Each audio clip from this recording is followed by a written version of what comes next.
ദൈവത്തിന്റെ ഭരണത്തിന്റെ കീഴിലേ ദൈവാരാധനയുള്ളൂ. At the appointed time, all such questions will be answered if you have patience.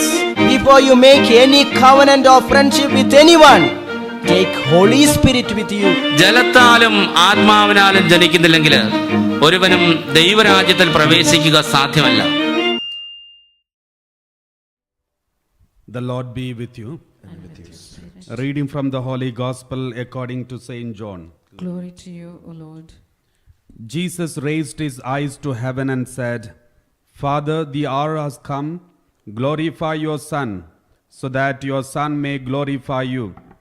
And through the power over all mankind that you have given him, let him give eternal life to all those who have entrusted to him. And eternal life is this, to know you, the only true God, and Jesus Christ whom you have sent. I have glorified you on earth and finished the work that you gave me to do. Now, Father, it is time for you to glorify me with that glory I had with you before ever the world was. I have made your name known to the men you took from the world to give me. They were yours and you gave them to me, and they have kept your word. Now at last they know that all you have given me comes indeed from you. For I have given them the teaching you gave to me, and they have truly accepted this, that I came from you, and have believed that it was you who sent me. I pray for them. I am not praying for the world, but for those you have given me, because they belong to you. All I have is yours, and all you have is mine, and in them I am glorified. I am not in the world any longer, but they are in the world, and I am coming to you. The Gospel of the Lord. Praise to you, Lord Jesus Christ. Please be seated.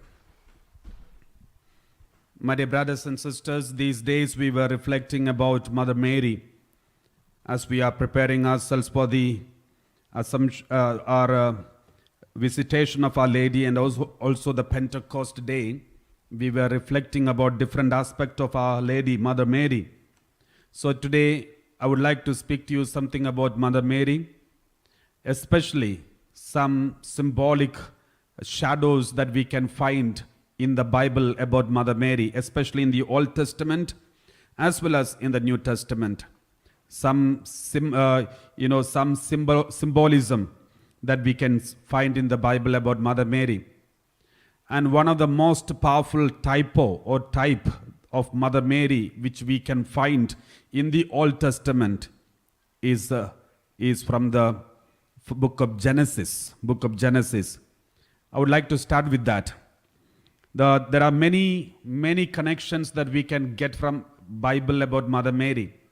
The other day when I was talking to you about Mother Mary, I told you, without knowing the Old Testament, we will never come to know the New Testament. If you really want to understand the New Testament, you need to understand the Old Testament. Our Lord Jesus Christ and the disciples, they were always reading the Old Testament, because the New Testament was not there when Jesus started his ministry. Even when the disciples started the ministry, there was no New Testament. There was only Old Testament. They followed, they preached, every preaching was from the Old Testament as well as the teaching of our Lord Jesus. So therefore we need to understand why the Old Testament is there in our Bible. What is the connection of the Old Testament with the New Testament? That is what we are reflecting today. So today, before we start the preaching, before we start speaking about that typo in the Old Testament, I would like to give you one word of God. Because there are so many preachers who preach against Mother Mary. There are so many evangelists and so many people who speak against Mother Mary, though Mother Mary did not do anything to them, only good things to them. And Mother Mary gave Jesus to us, and Mother Mary is the mother of our Lord Jesus. But still there are people who try to degrade the importance of Mother Mary from the lives of human being. We give importance for our own mothers, we give importance. And the mothers of famous celebrities, we give importance. But when it comes to Jesus, Jesus' mother is dishonored by many people in the world. There are many people, after listening to their preaching, there are many other people are influenced to deny Mother Mary, stop rosary and other things. So, but I would like to give you one word of God that is from Gospel of Luke chapter 11, verse 27. This happened when some people who were listening to Jesus himself. When they were listening to Jesus himself, this is what happened. When Jesus was preaching one day, while he was saying this, a woman in the crowd raised her voice and said to him, "Blessed is the womb that bore you and the breast that nursed you." Blessed is the womb that bore you and the breast that nursed you. I always wonder, Jesus was preaching and she was so impressed by the preaching of Jesus. And then immediately, instead of praising Jesus, she is praising his mother. What does it mean? Anybody who listens to the true teaching of Jesus will never degrade Mother Mary, but instead praise Jesus. If you are listening to a preaching from Jesus, if you are listening a preaching that belongs to Jesus, then you cannot degrade Mother Mary. You will never speak against Mother Mary, but instead you will praise Mother Mary. You will honor and respect Mother Mary. Therefore, if at all any preaching, any time when you hear, after listening to the preaching, if you feel like degrading Mother Mary, if you feel like denying Mother Mary or dishonoring Mother Mary, then remember that preaching is not from Jesus Christ. Everyone who listens to Jesus will never ever degrade Mother Mary, but instead they will praise Mother Mary. That is what happened here. One lady got up from the crowd when she was so excited listening to the preaching of Jesus. She said, "Blessed is the womb that bore you and the breast that nursed you." It's very important. Now let me come to the point. Today I'm going to take one type of Mother Mary in the Old Testament that we can find. It is from the book of Genesis, chapter 27, verse 1 onwards. This is a beautiful story. First, I will explain the story, which we all know that story, but it's good to go through the story. When Isaac was old and his eyes were dim, that means he can't see, he is blind, so that he could not see. He called his elder son Esau and said to him, "My son." And he answered, "Here I am." Verse 2. He said, "See, I am old. I do not know the day of my death." Next. "Now then, take your weapons, your quiver and your bow, and go out to the field and hunt game for me. Then prepare for me savory food such as I like, and bring it to me to eat, so that I may bless you before I die."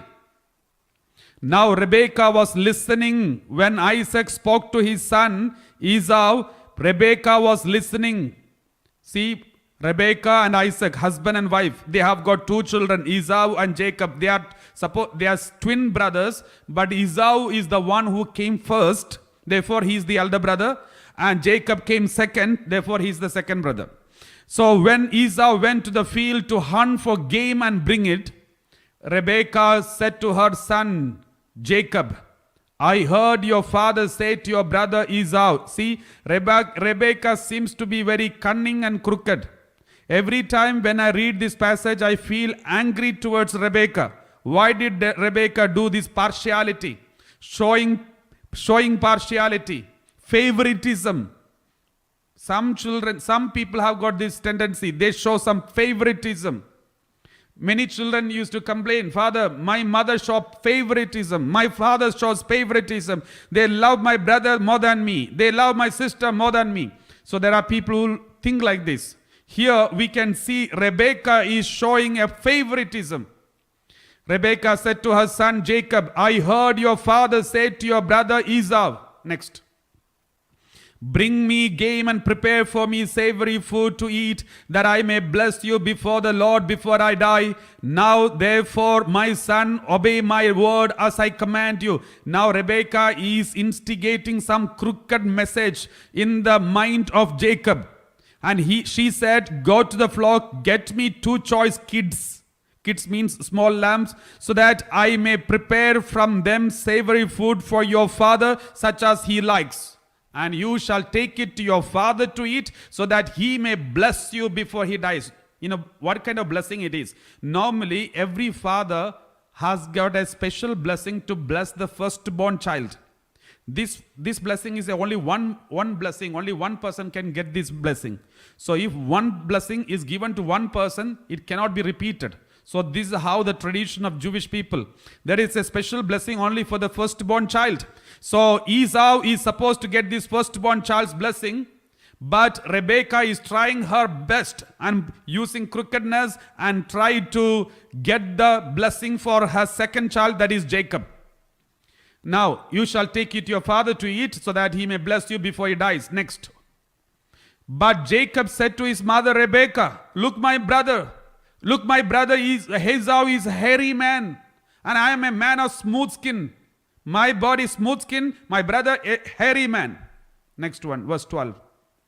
Perhaps my father will feel me, and I shall seem to be mocking him and bring a curse on myself and not a blessing. If my father comes to know that I am mocking him, cheating him, then he will curse me instead of blessing me. So this is what Jacob told mother. Then his mother said to him, let your curse be on me and my son. Only obey my word and go, get them for me. So he went and got them and brought them to his mother, and his mother prepared a savory food such as his father loved. Next one. Then Rebekah took the best garments of her elder son. See, Rebekah went to the wardrobe of his son, her firstborn son, Esau, took the best dress of Esau, which were with her in the house, and put them on her younger son Jacob. The best dress, the best garments of her elder son Esau, which were with her in the house, and put them on her younger son Jacob. And she put the skins of the kids on his hands, on the smooth part of his neck. And next. Then she handed the savory food and the bread that she had prepared to her son Jacob. So he went into his father and said, my father. And he said, here I am. Who are you, my son? Isaac, he could not see because he was blind. Then Jacob went inside with this food. Then Jacob called, my father. Then Isaac said, who are you, my son? Jacob said to his father, I am Esau, your firstborn. He said, a lie.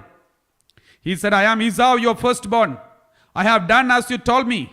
Now sit up and eat of my game so that you may bless me. But Isaac said to his son, how is it? Next. How is it that you have found it so quickly, my son? He answered, because the Lord your God granted me success. Then Isaac said to Jacob, come near, that I may feel you, my son, to know whether you are really my son Esau or not. Next one. So Jacob went up to his father Isaac, who felt him and said, the voice is Jacob's voice, but the hands are the hands of Esau. Verse 23. He did not recognize him because his hands were hairy like his brother Esau's hands. So he blessed him. So this is the story. Now, my dear brothers and sisters, listen very carefully. Why did Rebekah do this? Don't you feel it's injustice? I also felt it's injustice until I understood the meaning of Rebekah's action. There are many reasons why Rebekah did it. One reason is there is a biblical reason that is also written there, because Esau was a different kind of person. But the main reason is Rebekah, we have to understand the Old Testament people are the preparation for the New Testament. The Old Testament, we can see so many shadows of the New Testament in the Old Testament. For example, one example which I will be discussing with you later, but just a small example. Abraham took Isaac to sacrifice on Mount Moriah. Abraham is the symbol of the Heavenly Father. Isaac is the symbol of Jesus Christ. And Abraham was holding a torch, a fire. The fire is the symbol of the Holy Spirit. They went to the Mount Moriah and Abraham kept Isaac. Isaac is the symbol of Jesus and wanted to kill Isaac as a sacrifice to God. And he says that is a symbol of the crucifixion of Jesus on Mount Calvary. But the last moment, a lamb was given in place of Isaac. And later on Mount Calvary, this lamb whom God gave is sacrificed on Mount Calvary. So this is a type. It is called typology or type in the Old Testament. The same way in the New, this is also a typology. Isaac, Rebekah, and Jacob and Esau. Now who is Isaac? Isaac is the symbol of the Heavenly Father. Esau is the symbol of Jesus Christ, the firstborn son of the Heavenly Father. Jacob is the symbol of all of us, the new Israel. Jacob's name is Israel. We are the new Israel. We are the new Israel. We are unfitting to receive the blessing of the Father.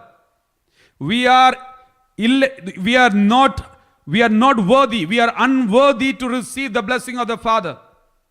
But what did Father do? What did Rebekah? Rebekah is the prefiguration of Mother Mary. What did Rebekah do? Rebekah, in order that we may get the blessing, we may be protected, we may be blessed with the unworthy blessing.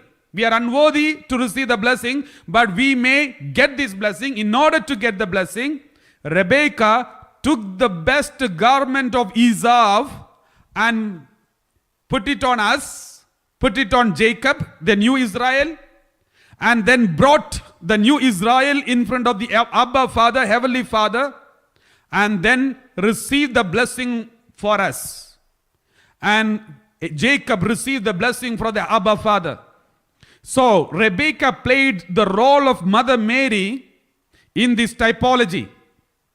So let me tell you once again. Isaac is the symbol of the Heavenly Father. Esau is the symbol of the firstborn son of the Heavenly Father, that is Jesus. And Jacob is the new Israel. We are the new Israel. Rebekah is Mother Mary. What did Mother Mary do? We, the second children of Mother Mary, we are all are the second children. The rest of our children, which we read from the Revelation, we read like this, Revelation chapter 12. Revelation chapter 12, verse 17. Revelation chapter 12, verse 17. Let us read. Then the dragon was angry with the woman and went off to make war on the rest of her children. Rest of her children. Who are the rest of her children? Those who keep the commandments of God and hold the testimony of Jesus. Those who are with Jesus. Those who are holding on to Jesus. They are called rest of her children. So what did Mother Mary do? In order that we all may receive the blessing from the Heavenly Father, forgiveness of the Heavenly Father, Mother Mary helped all of us so that we may put on Jesus Christ in our life. We may put on Jesus Christ, and then Mother Mary bring all of us in front of the Heavenly Father and say, Father, bless my children. They are worthy to receive the blessing now because they have put on the vestments, they have put on Jesus Christ. And then Heavenly Father blesses each and every one of us who are unworthy to receive the blessing of the Father, but we are made worthy because of the garment that we have worn, that is Jesus Christ. And this is the role of Mother Mary. And the Rebekah is the prefiguration of Mother Mary. And then when I studied more about Mother Mary, I understood what Rebekah did thousand of years ago. That is exactly what Mother Mary did. Mother Mary has got two children. One is Jesus, the firstborn. Second, we all are. We all are the second children of the rest of the children of her. What did Mother Mary do? When Jesus was going to be crucified, Mother Mary never pleaded in front of any soldier.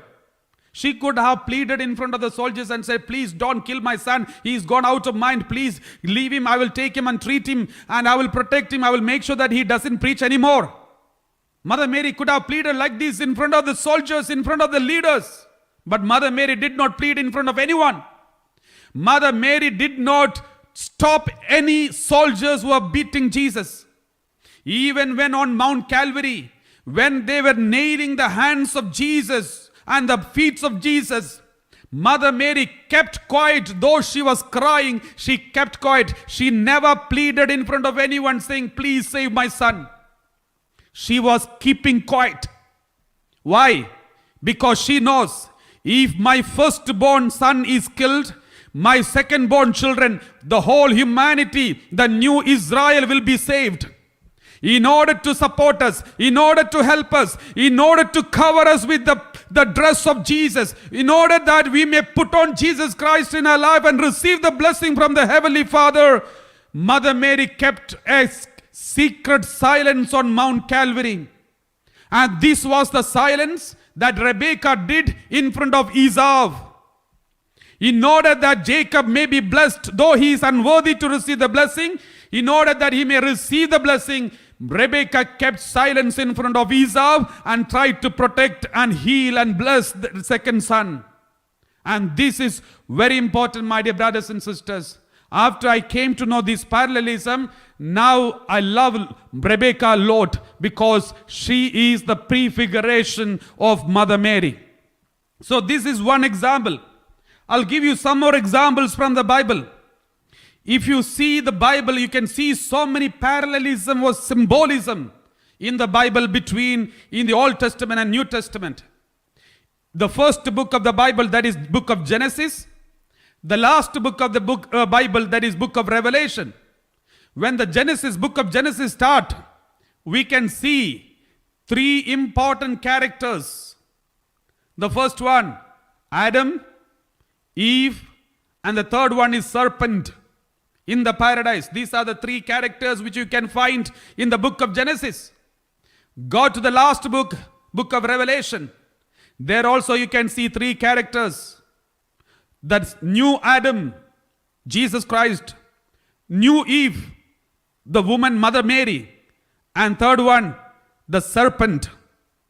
So that means from the beginning till the end, according to Bible, if something is found in the beginning and something is found at the end, that means that person is there present all throughout. That persons are present all throughout. From the beginning of the Bible, from the end till the end of the Bible, these three people are there. They are all throughout is there. The same way, if you read the Gospel of John, the beginning, there is a mention about Mother Mary. The last on the cross, there is a mention about Mother Mary. When Jesus started the ministry, Mother Mary is present. When Jesus was concluding the ministry, Mother Mary is present. What does it mean? That means Mother Mary was present all throughout his ministry. Mother Mary was present all throughout his ministry. In the Old Testament, woman Eve invited Adam to commit sin.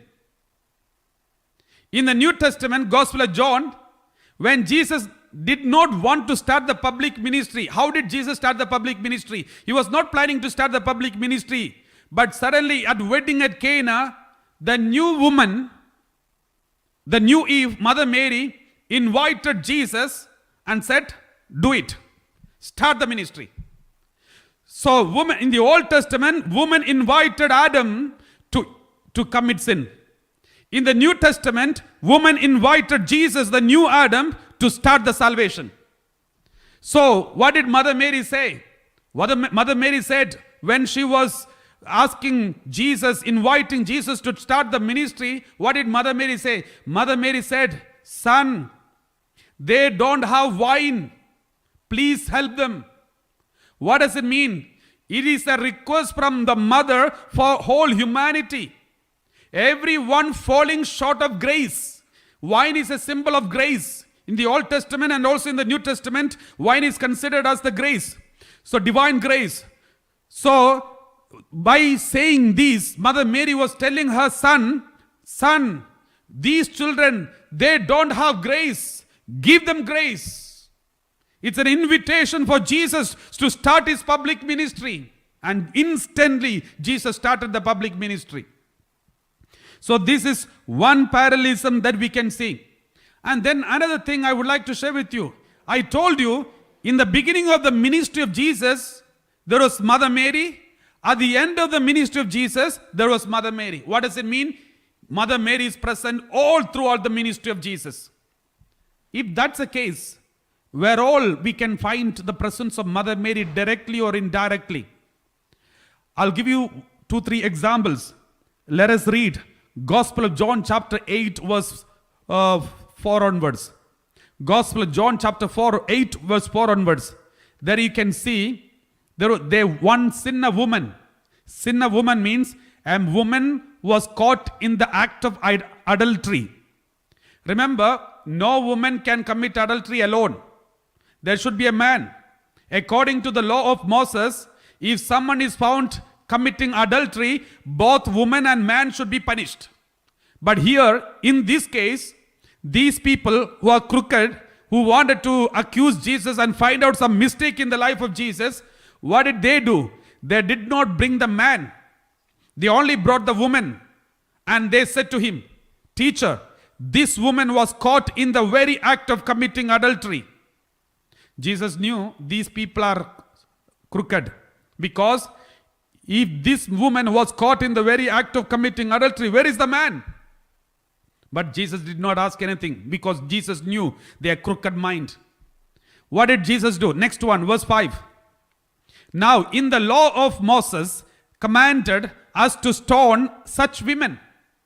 If you read the Bible in the Old Testament, it is written very clearly. In the law, it says, stone not woman, both man and woman. But these people are misquoting the Bible and say, law of Moses commanded us to stone such women. Now what do you say? They said this to test him. See, their intention is not good, so that they might have some charge to bring against him. Jesus bent down and wrote with his finger on the ground. When Jesus was looking down on the ground and writing something on the ground, there must be something going on in his mind. What must be that is going on in his mind? You know, this was the same case. Once upon a time, Mother Mary, his mother, went through the same kind of experience. Suddenly, Mother Mary was found pregnant. But the betrothal is over, but marriage is not taken place.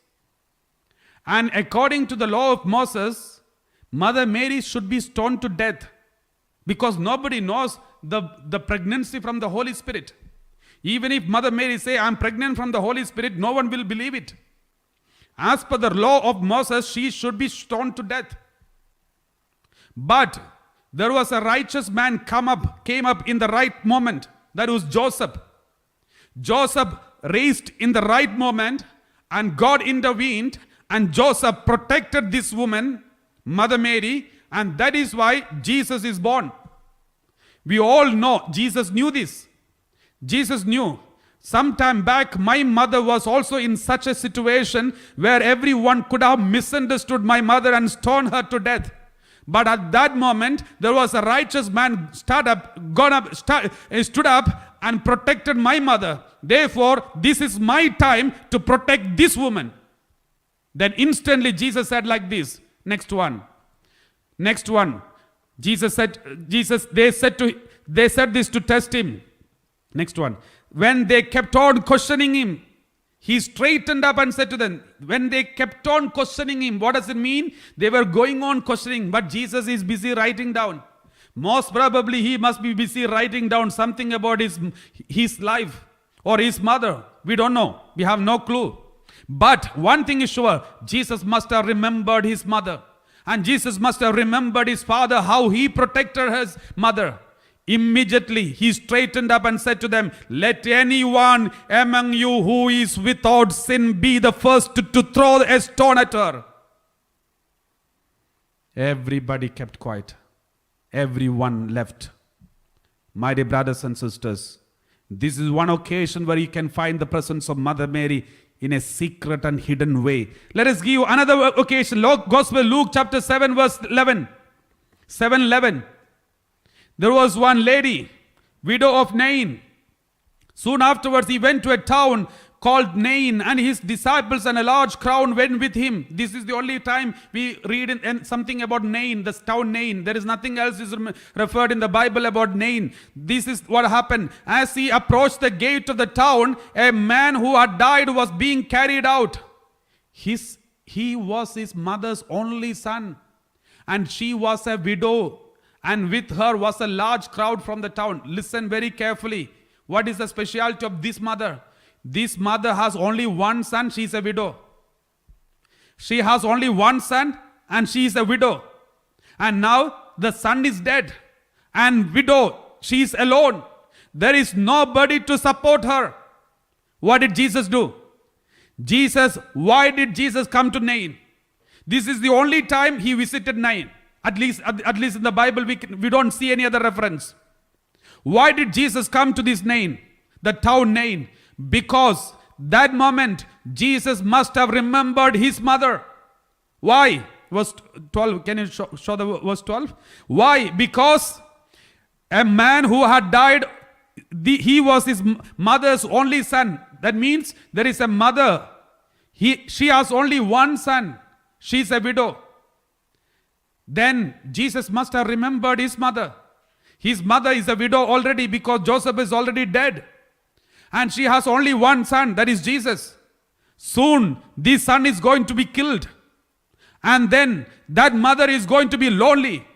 And that mother is going to cry and weep. And then who will console that mother? I will console. And Jesus was raised from the dead and then console the mother.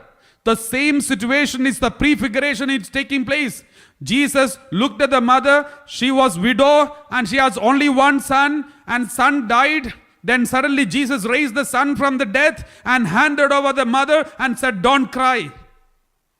See, why did this mention? Why is this? There are so many miracles Jesus performed. Why this is mentioned here?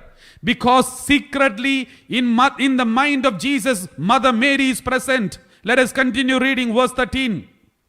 When the Lord saw her, he had compassion for her and said to her, "Do not weep."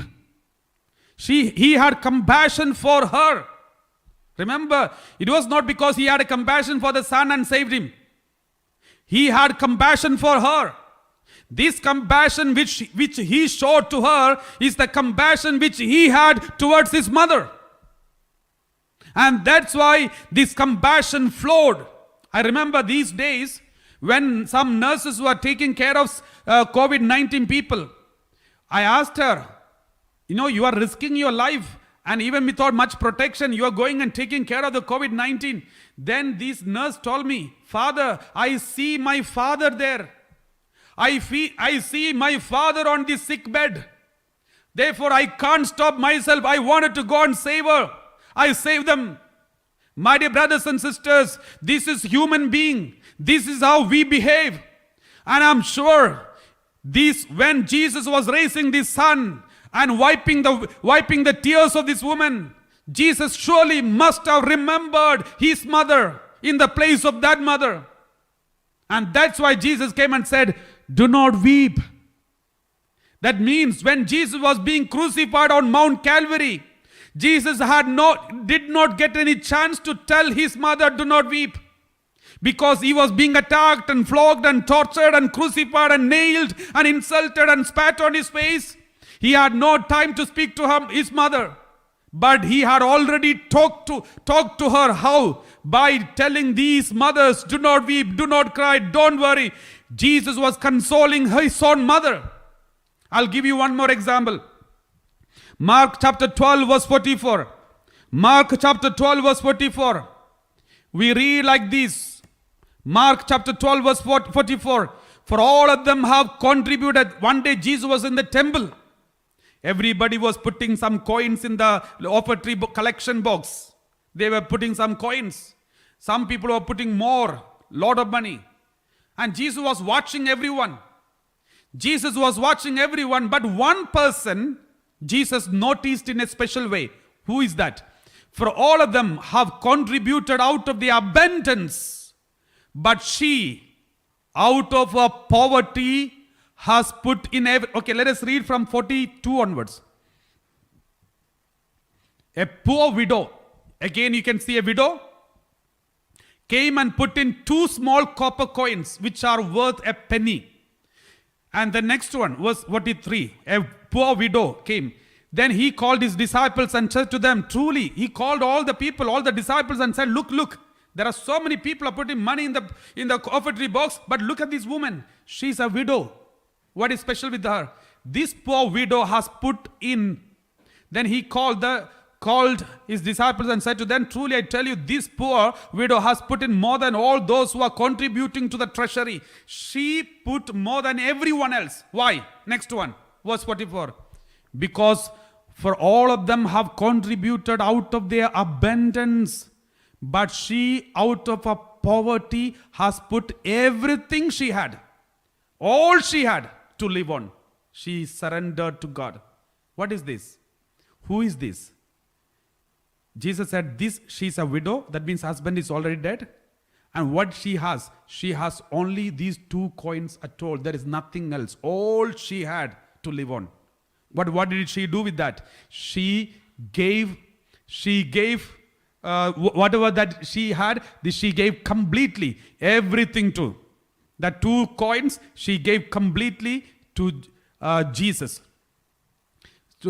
She gave completely to God. She surrendered everything totally in the hand of God. She gave everything. That means Jesus must have remembered his mother. His mother, a widow. She has no one else. The only support for her livelihood, for her future, is her only son. But what did she do? When her son became 30 years old, she completely gave up her son totally to the work of God, the ministry of the Lord. And Jesus came out of his home. After that, he never went back to his home. He's sleeping on the road, sleeping in the Gethsemane, sleeping in here and there, busy preaching. But she gave her only son to God completely and surrendered. And then Jesus knew this, and Jesus indirectly appreciating his mother by appreciating this widow who surrendered her everything totally to the ministry of the Lord. My dear brothers and sisters, that is why we can see so many connections like these. That is why I said Mother Mary is present from the beginning till the end of everything, till the end of the ministry of Jesus. In the beginning of the ministry, Mother Mary was there. At the end of the ministry, Mother Mary was there. From the beginning till the end of the ministry, Mother Mary was there. That means all through the ministry, there is presence of Mother Mary, even in heaven now. My dear brothers and sisters, this is very important. And let me give you one more connection. This is, I always remember, why did Mother Mary, why did Jesus entrust his mother to John? Out of 12 disciples, all of them have got their mothers. Of course, Peter has got mother-in-law. Not only his mother-in-law, also mentioned in the Bible. And other disciples, they all should have mother. And maybe some of them must have already lost their mothers. But we don't know much about their mothers. But one person's mother, 2 people's mother, we know. That is the sons of Zebedee. Because that mother came to influence Jesus. We read like this. Gospel of Matthew, chapter 20, verse 20 onwards. 20 and 20 onwards. Let's read. Then the mother of the sons of Zebedee came to him with her sons, and kneeling before him, she asked a favor of him. This mother is a very good mother. You know why? Because she brought up 2 children, and both of them decided to go to the seminary and become priest. So they are with Jesus. That means this mother is a very good mother who knows how to bring her children up. But one problem. their character was not so good. That means she could make her the disciples of Jesus, but she could not make them. She could make them that as disciples of Jesus, but she could not make them a good disciples. Why?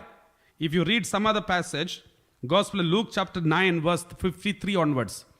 Gospel of Luke chapter 9 verse 53 onwards.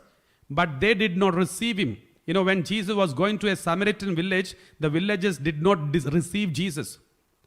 You know, remember one thing, though we know John and James, very good people, John is known for the gospel of love. He always speak about love. And Jesus loved him very much. You know why Jesus loved him very much? Because John was a terrorist. John was not so good. He was an angry young man.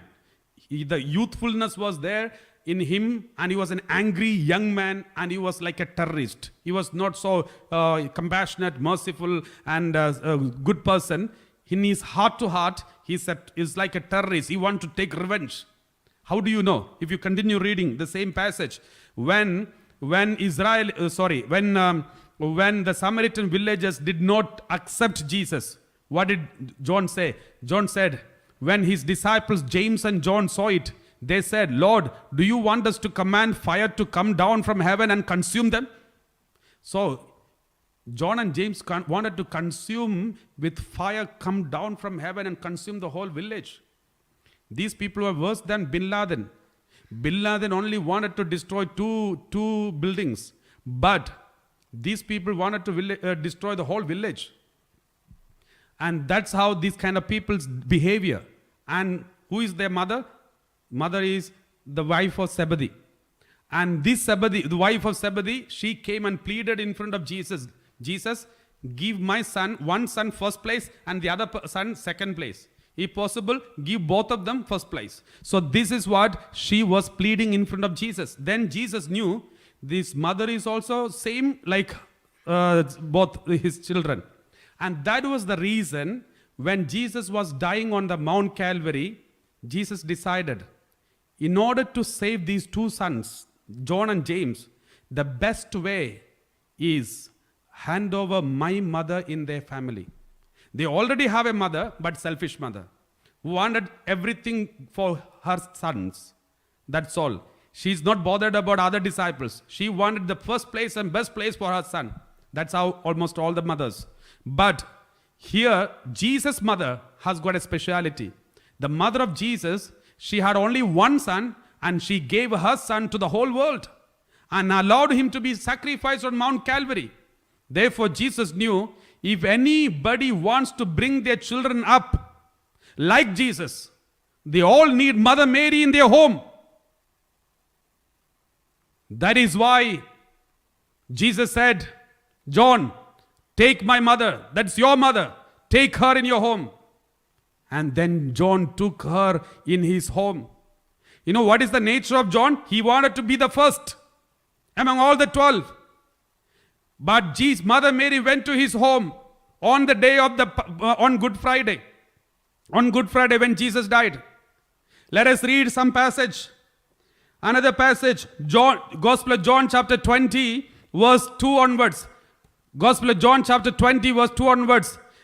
On the day when Jesus was resurrected, so she ran and went to Simon Peter and the other disciple. The other disciple is John. The one whom Jesus loved, that is John. And said to them, they have taken the Lord out of the tomb, and we do not know where they have laid him. My dear brothers and sisters, John is a terrorist. John and James, they are like a terrorist, especially John. That is the reason Jesus loved him most. Because terrorists should be loved and loved and loved and converted. Only through love you can convert them, not through bombs like America putting bombs on the terrorist. That will not solve the problem. So here, Jesus, in order to convert a terrorist, Jesus used the most powerful weapon that is called L-O-V-E, love. So she ran and went to Simon Peter and the other disciple, the one whom Jesus loved, and said to them, they have taken the Lord out of the tomb, and we do not know where they have laid him. Verse 3. Then Peter and the other disciples set out and went toward the tomb. Verse 4. The two were running together, but the other disciple outran Peter, because Peter is an old man, he can't run so fast. But this John is a young man, he ran fast. And then he got the first prize. He reached the first place. And then he reached the tomb, at the entrance of the tomb. But what did he do? Because he always wanted the first. So he reached the first. But what did he do? Let's read. He bent down to look in and saw the linen wrappings lying there, but he did not go in. He did not go in. Verse 6. Then Simon Peter came, following him. He went into the tomb. He saw the linen wrappings lying there. Now within 3 days, John is changed. John wanted to get the first place and he wanted everyone to follow him. Now he is ready to follow Peter. How did he change? Because of the presence of Mother Mary in his home. My dear brothers and sisters, my mother could only make me a priest. But Mother Mary can make me like Jesus. So every mother in the world, all the mothers who are listening to me, you may be able to make your child a priest or maybe a bishop or maybe someone or maybe powerful, maybe in every sense good person. But if you want to make your children like Jesus, then you need Mother Mary in your home. And therefore, make sure that you say the rosaries every day. Make sure that you tell your children about Mother Mary, importance of Mother Mary, to teach them how to love Mother Mary. This is very important, my dear brothers and sisters. Therefore, as we are concluding this homily, let's close our eyes and ask the Lord, Lord, we thank you for the gift of Mother Mary in our life. Help us to love Mother Mary more than anyone else, more than everything else, more than everybody else, so that when we hold on to Mother Mary will lead us to Jesus. Mother Mary, at the beginning of the public ministry, Mother Mary told everyone, do what he says. What did Jesus say at the end of the public ministry? This is your mother. What did Mother Mary say? Do what he says. What did Jesus say at the end? This is your mother. Then do what he says.